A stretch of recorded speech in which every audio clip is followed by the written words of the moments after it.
ಶರಣಾರ್ಥಿಗಳು. ನಾನಿದ್ದೀನಿ ನಿಮ್ಮ ಅರುಣ್ಸ್ ಡಿವೈನ್ ನೆರೆಟಿವ್ ಯೂಟ್ಯೂಬ್ ಚಾನೆಲ್ಗೆ ಸ್ವಾಗತ. ಕಲಬುರಗಿ ಜಿಲ್ಲೆ ಆಳಂದ ತಾಲೂಕು ಮಾದನಿಪ್ಪರ್ಗ ಗ್ರಾಮ. ಈ ಮಣ್ಣಿನಲ್ಲಿ ಉದಯಿಸಿದಂಥ ಮಹಾನ್ ಶಿವಯೋಗಿ ಶ್ರೀ ಶರಣಶಿವಲಿಂಗೇಶ್ವರರ ಸಂಪೂರ್ಣ ಜೀವನ ಚರಿತ್ರೆ ನಾನಿವತ್ತು ನಿಮಗೆ ಹೇಳ್ತಾ ಇದ್ದೀನಿ. ಮಾದನಿಪ್ಪರ್ಗಿಯಲ್ಲಿ ಶಿವಲಿಂಗ ಸುಪಟ್ಟದಾರರ ಮಠವಿದೆ. ಅಲ್ಲಿನ ನಂದಿಧ್ವಜ ಮನೆತನದ ಮಲ್ಲಿಕಾರ್ಜುನ ಮತ್ತು ಚಿನ್ನಾಂಬಿ ಎಂಬ ದಂಪತಿಗಳಿಗೆ ಮಕ್ಕಳಿಲ್ಲದ ಕೊರಗನ್ನು ಮಠದ ಶ್ರೀಗಳು ನೀಗಿಸಿದರು. ನಾನೇ ನಿಮ್ಮ ಉದರದಲ್ಲಿ ಜನಿಸಿ ಬರುವೆ ಎಂಬ ಶ್ರೀಗಳ ವಾಣಿಯಂತೆ ಶಾಲಿವಾನ ಶಕೆ 1796 ಕಾರ್ತಿಕ ಮಾಸದ ಅಷ್ಟಮಿಯಂದು ಶಿವಲಿಂಗೇಶ್ವರರು ಜನಿಸಿದರು. ಬಾಲಕ ಶಿವಲಿಂಗನು ಲೌಕಿಕ ಆಟಗಳಲ್ಲಿ ಮಗ್ನನಾಗದೆ ಶಿವಶರಣರ ವಚನಗಳನ್ನು ಓದುತ್ತಾ ಬೆಳೆದುಬಿಟ್ಟ. ತಂದೆ ಮಲ್ಲಿಕಾರ್ಜುನರು ಮಗನಿಗೆ ತಡಕಲ್ಲಿನ ತಮ್ಮ ಕುಲಗುರುಗಳಾದಂಥ ಗುರುಲಿಂಗೇಶ್ವರರಿಂದ ದೀಕ್ಷೆ ಕೊಡಿಸಿದರು. ಗುರುಲಿಂಗೇಶ್ವರರು ಶಿವಲಿಂಗೇಶ್ವರನಿಗೆ ಅಷ್ಟಾವರಣದ ಮಹಿಮೆಯನ್ನು ಬೋಧಿಸಿದರು. ಈ ಸಂದರ್ಭದಲ್ಲಿ ಗುರುಗಳು 2 ಪ್ರಮುಖ ಕಥೆಗಳನ್ನು ಕೂಡ ಹೇಳ್ತಾರೆ. ಮೊದಲನೆಯ ಕಥೆ ಗುರುಭಕ್ತಯ್ಯನ ಕಥೆ. ಗುರು ಮಲ್ಲಿಕಾರ್ಜುನರು ಶಿಷ್ಯರ ಭಕ್ತಿಯನ್ನು ಪರೀಕ್ಷಿಸಲು ಶೂಲವನ್ನಿಟ್ಟು ಅದರ ಮೇಲೆ ಕೂಡಲು ಹೇಳಿದಾಗ ಗುರುಭಕ್ತಯ್ಯನು ಅಂಜದೆ ಶೂಲವನ್ನೇರು ಕುಳಿತು ತನ್ನ ಗುರುನಿಷ್ಠೆಯನ್ನು ಸಾಬೀತುಪಡಿಸಿದನು. ಎರಡನೆಯದು ವೇಳುತ್ತರನ ಕಥೆ. ಈತನು ಗುರುವಿನ ಪಾದುಕೆಗಳನ್ನು ಶಿರದ ಮೇಲೆ ಹೊತ್ತುಕೊಂಡು ಎದುರಿಗೆ ಸಾಕ್ಷಾತ್ ಶಿವನೇ ಬಂದರು ಗುರುವಿನ ಹಂಗೆಯೇ ಸಾಕೆಂದು ಶಿವನನ್ನು ಅಲಕ್ಷಿಸಿದವನು. ಈ ಕಥೆಗಳ ಮೂಲಕ ಶಿವಲಿಂಗೇಶ್ವರರು ಗುರುಪಥವೇ ಮೊದಲ ಪಥ ಎಂಬ ಸತ್ಯವನ್ನು ಅರಿತುಬಿಟ್ಟರು. ಜಂಗಮ ಮತ್ತು ಲಿಂಗದ ಮಹಿಮೆ. ಗುರುಗಳು ಲಿಂಗದ ಮಹಿಮೆಯನ್ನು ಸಾರಲು ಕಮಲಾಯಿ ಎಂಬ ವೇಶ್ಯೆಯ ಭಕ್ತಿಯನ್ನು ವಿವರಿಸಿದರು. ಜಂಗಮ ಮಹಿಮೆಯ ಬಗ್ಗೆ ಹೇಳುವಾಗ ಬಂಗಾಲದ ರಾಜ ದತ್ತೋಹಿತನು ತನ್ನ ಸತಿಯನ್ನೇ ಜಂಗಮನಿಗೆ ಅರ್ಪಿಸಲು ಮುಂದಾದ ನಿಷ್ಠೆಯನ್ನು ತಿಳಿಸಿದರು. ಅತಿ ಮುಖ್ಯವಾಗಿ ಬಸವ ಕಲ್ಯಾಣದ ಚಂಡಸೋಮೆಯ ಕಥೆ. ಜಂಗಮನು ಪ್ರಸಾದ ಸ್ವೀಕರಿಸುವವರೆಗೆ ಸೂರ್ಯನನ್ನೇ ಸ್ತಬ್ಧಗೊಳಿಸಿದಂಥ ಆಕೆಯ ಭಕ್ತಿಗೆ ಸೂರ್ಯದೇವನೇ ತಲೆಬಾಗಿದಂಥ ಘಟನೆ ಬಹಳ ವಿವರವಾಗಿ ತಿಳಿಸಿದರು. ವಿಭೂತಿ ಮತ್ತು ರುದ್ರಾಕ್ಷಿ. ವಿಭೂತಿ ಮಹಿಮೆಯಿಂದ ನೊಣಕ್ಕೆ ಮರುಜೀವ ಬಂದ ಧನಂಜಯನ ಕಥೆ ಮತ್ತು ಸ್ಮಶಾನದಲ್ಲಿದ್ದಂಥ ಜಾಮಿತ್ರನ ಶವದ ಮೇಲೆ ಆಕಸ್ಮಿಕವಾಗಿ ರುದ್ರಾಕ್ಷಿ ಬಿದ್ದಿದ್ದಕ್ಕೆ ಆತನಿಗೆ ಮುಕ್ತಿ ಸಿಕ್ಕ ಕಥೆಗಳನ್ನು ಹೇಳಿ ಪವಿತ್ರ ವಿಭೂತಿ ರುದ್ರಾಕ್ಷಿಗಳ ಶಕ್ತಿಯನ್ನು ಶಿವಲಿಂಗೇಶ್ವರರಿಗೆ ಬೋಧಿಸಿದರು. ಮುಂದೆ ವಿವಾಹ ಮತ್ತು ವೈರಾಗ್ಯ. ಗುರುಗಳ ಆಜ್ಞೆಯಂತೆ ಶರಣ ಶಿವಲಿಂಗೇಶ್ವರರು ಗುಲಗಂಜಿ ಶಿವಲಿಂಗಾಚಾರ್ಯರ ಕುವರಿ ಪವಳಾಂಬೆಯನ್ನು ವಿವಾಹವಾದರು. ಆದರೆ ಮದುವೆಯಾದರೂ ಅವರು ಪೂರ್ಣ ವಿರಕ್ತರಾಗಿ ಶಿವಯೋಗದಲ್ಲಿಯೇ ಮುಳುಗುತ್ತಾ ಇದ್ದರು. ಪತ್ನಿ ಪವಳಾಂಬೆಗೂ ಲಿಂಗೋಪಾಸನೆ ಬೋಧನೆ ನೀಡಿ ಅವಳನ್ನು ಕೂಡ ಸಾಧನೆ ವೀರಾಂಬೆಯ ಕಾಟ ಪ್ರಾರಂಭವಾಯಿತು.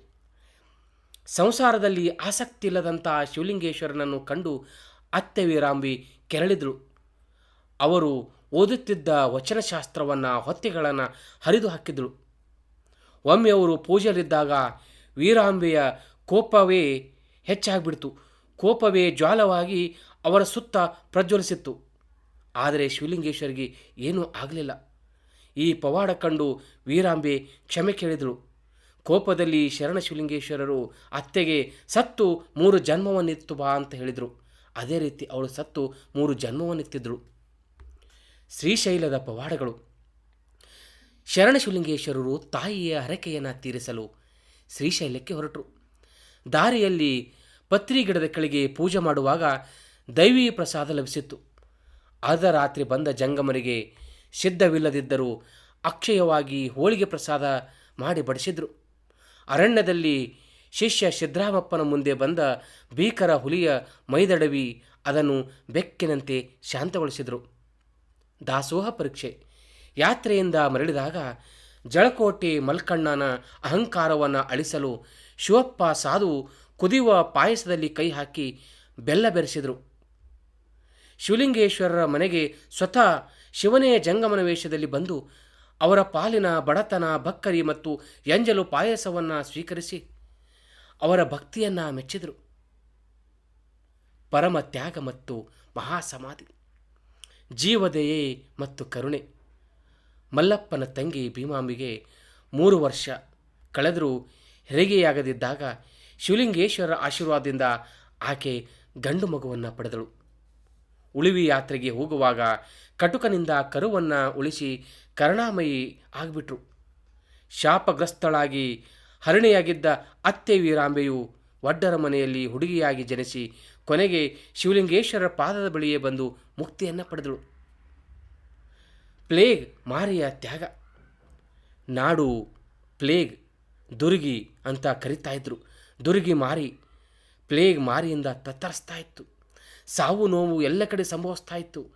ಶರಣ ಶಿವಲಿಂಗೇಶ್ವರರು ಬಸವ ದೇವಾಲಯದ ಮುಂದೆ ನಿಂತು, ಪ್ಲೇಗಿಣಿಯೇ, ದುರ್ಗಾ ಮಾರಿಯಂಬಿಯೇ, ರೋಗವನ್ನು ತಂದಂಥ ದೇವಿಯೇ, ಪ್ಲೇಗಿಣಿಯೇ, ನನ್ನ ಭಕ್ತರನ್ನು ಸಾಯಿಸಬೇಡ, ಅವರನ್ನು ಕೊಲ್ಲಬೇಡ, ಅವರಿಗೆ ರೋಗ ಬಂದು ಅವರನ್ನು ನೀನು ತೆಗೆದುಕೊಂಡು ಹೋಗಬೇಡ, ನನ್ನ ಕಾಯವನ್ನು ನೀನು ಸ್ವೀಕರಿಸು, ನನ್ನ ಜೀವವನ್ನು ನೀನು ತೆಗೆದುಕೊಂಡು ನನ್ನ ಊರಿನವರನ್ನು ನೀನು ರಕ್ಷಿಸುವಂತ ಪ್ರಾರ್ಥಿಸಿದರು.